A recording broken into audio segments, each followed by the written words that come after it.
Hello guys, good evening. So dahil mahal na mahal ko kayo at nagre-request kayo na gumawa ako ng isang tutorial pa ng pagluluto, sino ba naman ako para tumanggi, diba?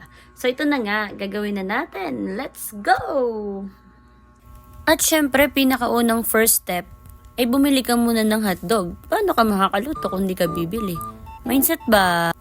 At dahil nga gabi na ngayon, wala nang ibang tindahang bukas na mabibilhan ng hotdog, dumiretso na tayo sa Dragman. And ayan, pumipili ako ngayon ng hotdog. So nag-iisip ako kung ito ba yung bilog o yung mahaba?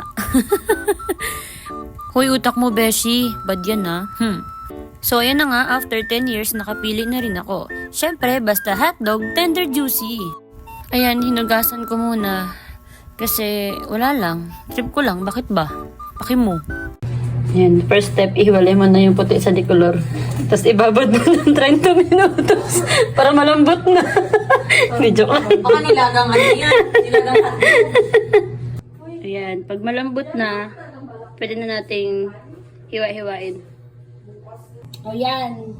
Ngayon, ang pinakaunang first step natin, babalatan natin yung hotdog. Pero para mas madali, ihiwain natin dito. Ito ay not the usual hiwa of hotdog. Ayan. Kasi yung karaniwang hiwa ng hotdog na nakikita natin, pag ganito. Diba? Ganyan. Tsaka yung iba. Ganyan. Kasi para siya magmukha siyang buto ng aso. Para mainit na aso, hotdog. May natutunan na naman kayo sa akin.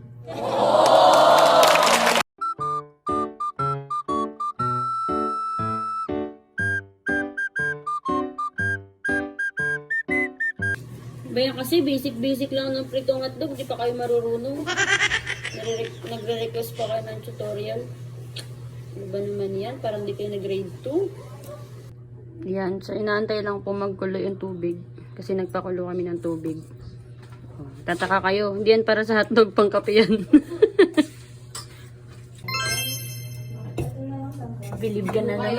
Ang taas masyado din. Naisip ko na Siyempre, next step, lagay mo yung kawali. Pero may sandals ako na ano. Nalagay mo na yung kawali, antayin mo uminit.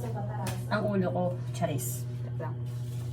Ayan, pag mainit na yung kawali, tapon mo na yung kawali. Sabi ng papa ko, malalaman mo daw na mainit na yung mantika kapag hindi na raw maingay. Kapag nilagay mo yung... Pag naglagay ka daw ng kamay mo tapos naluto, mainit na. Gago ka ba?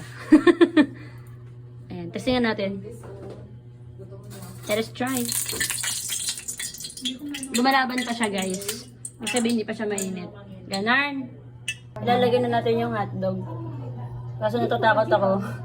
Kasi alam kong pipisik talaga tong animal na to. Tapos nilagay ko ng kanina bayad daw ko ng tubig na kailan ko yun na.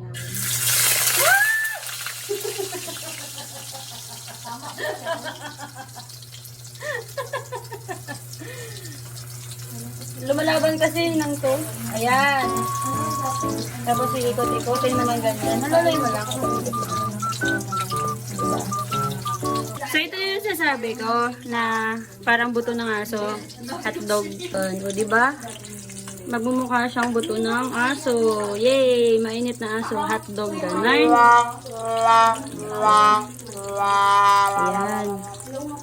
So kapag tumaba na siya, guys, ibig sabihin luto na siya. Ngayon alam nyo na. Ay, kilig! Naintindihan mo ano. Buhay pa yata. Ako ng matanda. Tumatalon mag-isa, guys. Dapat may kasal pa kasi matandang mayaman. Right, chill lang yung pangalawa. Ayan.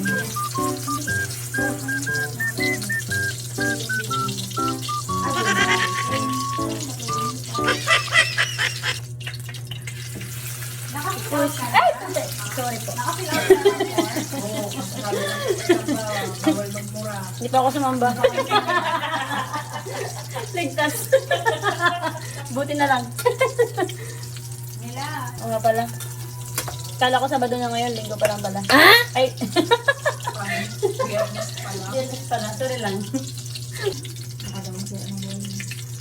Ano kapal ang mukha? Sinasabi kay Angel Dalo. Ang kapal ang mukha niya.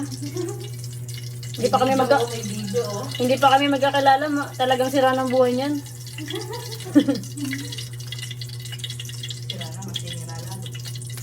Lo. Yan. So, ang reason kung ba't iniikot-ikot ko kasi para even yung pagkakaluto. Naks! Even! English! Ganun. Para hindi siya half cook. Hotdog na lang, half cook pa. Hanip. Okay ba? After 10 years. Yon, luto na ang ating hotdog. Pwede na natin ipakain sa aso.